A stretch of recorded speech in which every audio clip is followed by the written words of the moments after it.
Good morning student. आज हिंदी व्याकरण में हम आपको चैप्टर नंबर 7 सर्वनाम के बारे में पढ़ाएंगे। सर्वनाम क्या होते हैं और या सर्वनाम किसे कहते हैं। तो बच्चों, आपने पिछली कक्षा में पढ़ा होगा और पढ़ते हुए आ रहे होंगे कि सर्वनाम क्या होते हैं, सर्वनाम किसे कहते हैं। सर्वनाम यानी संज्ञा के स्थान पर प्रयोग किए जाने वाले शब्द सर्वनाम कहलाते हैं। हम संज्ञा के बारे में आपको पहले पढ़ा चुके हैं और बता चुके हैं कि संज्ञा क्या होती है। किसी व्यक्ति, वस्तु, स्थान के नाम को संज्ञा कहते हैं। ऐसे ही संज्ञा के स्थान पर प्रयोग किए जाने वाले शब्द सर्वनाम कहलाते हैं। संज्ञा क्या होती है? जैसे किसी का नाम, किसी वस्तु का नाम, किसी व्यक्ति का नाम, किसी जगह का नाम। और सर्वनाम हो गई उसकी जगह पे जो शब्द प्रयोग किए जाते हैं। मान लीजिए हमने कहा कि राम घर जा रहा है, तो उसकी जगह अगर हम यूं कहेंगे वह घर जा रहा है, यहाँ पे राम की जगह जो वह शब्द आया वो सर्वनाम हुआ आपका।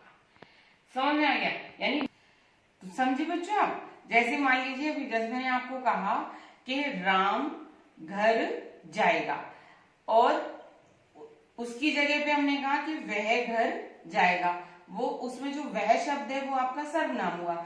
इसी तरीके से जैसे हम एक वाक्य बनाते हैं, सेंटेंस बनाते हैं, कहते हैं राम घर जाएगा, राम कल स्कूल गया था, राम ने वहां पर पढ़ाई करी, राम जब वापस आया तो उसे बहुत भूख लगी।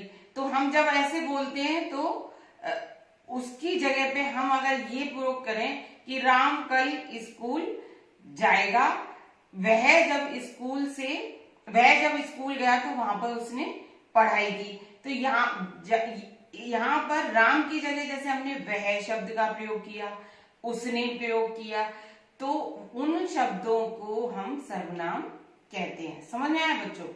यानी कि अगर हम बार बार एक ही व्यक्ति का नाम पूरे सेंटेंस में लेंगे तो हमें अच्छा सा नहीं लगता।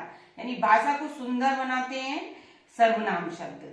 इससे हमें हमारी भाषा और वाक्य सुंदर बनता है और प्रभावशाली भी होता है। हम बार बार तो नहीं कह सकते कि रवि के पापा कल ऑफिस गए, रवि के पापा ने वहां जाकर ऑफिस का काम किया, रवि के पापा ऑफिस से उसके लिए खिलौने लाए। तो हम ऐसे तो नहीं बोलते ना। हम क्या बोलते हैं? रवि के पापा ऑफिस गए, उन्होंने वहां जाकर ऑफिस का काम किया, जब वह ऑफिस से बाहर वापस आए तो वह रवि के लिए खिलौने लेके आए। तो यहाँ पर हमने संज्ञा के स्थान पर वह शब्द का या उन्होंने शब्द का जो प्रयोग किया वो सर्वनाम होते हैं। तो आया बच्चों समझ में? जो शब्द संज्ञा के स्थान पर प्रयोग किए जाते हैं उन्हें सर्वनाम कहते हैं।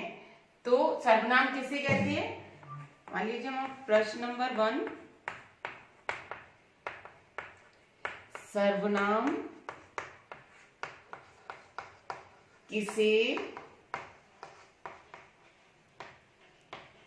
कहते हैं? उदाहरण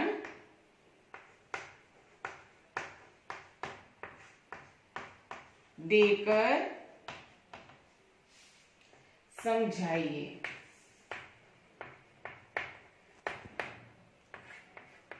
तो किसे कहते हैं सर्वनाम? यानी या तो हम परिभाषा के तौर पे भी लिख सकते हैं और आंसर वैसे भी लिख सकते हैं। किसे कहते हैं सर्वनाम? जो शब्द संज्ञा के स्थान पर प्रयोग किए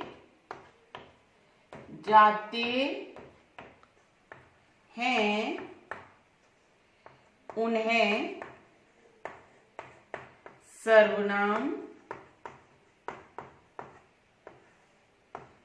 कहते हैं। जैसे मैं, वह, तुम, तुम्हारा,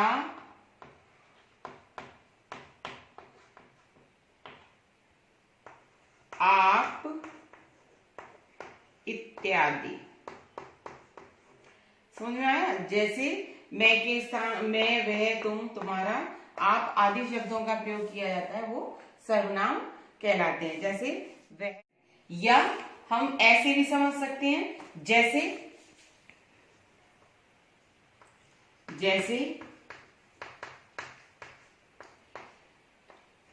रवि कल दिल्ली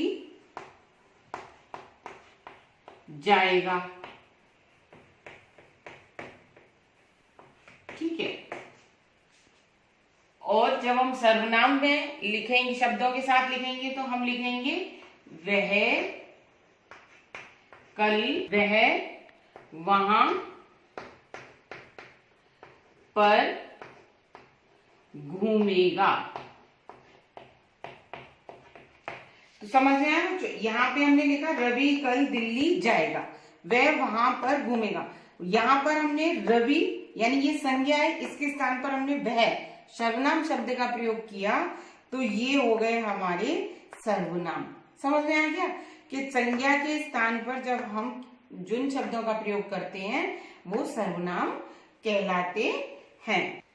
तो आया बच्चों समझ में? यानी कि अगर हम यहाँ पे रवि लिखते, फिर आगे हम और कुछ लिखते कि वह वहां पर घूमेगा की जगह हम लिखते रवि वहां पर घूमेगा, रवि वहां पर कुछ सामान भी खरीदेगा। यानी एक ही शब्द को बार बार एक ही शब्द को प्रयोग करते हैं तो वो अच्छा सा प्रतीत नहीं होता।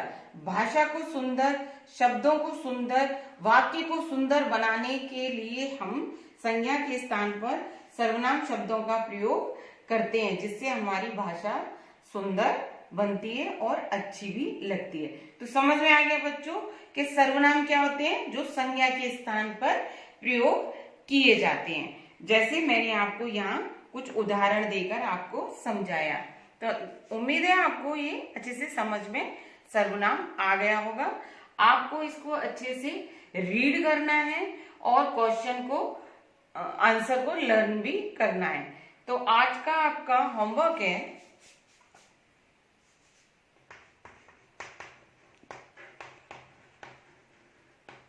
Learn and right class work in notebook. आज की कक्षा में इतना ही, फिर मिलेंगे। धन्यवाद।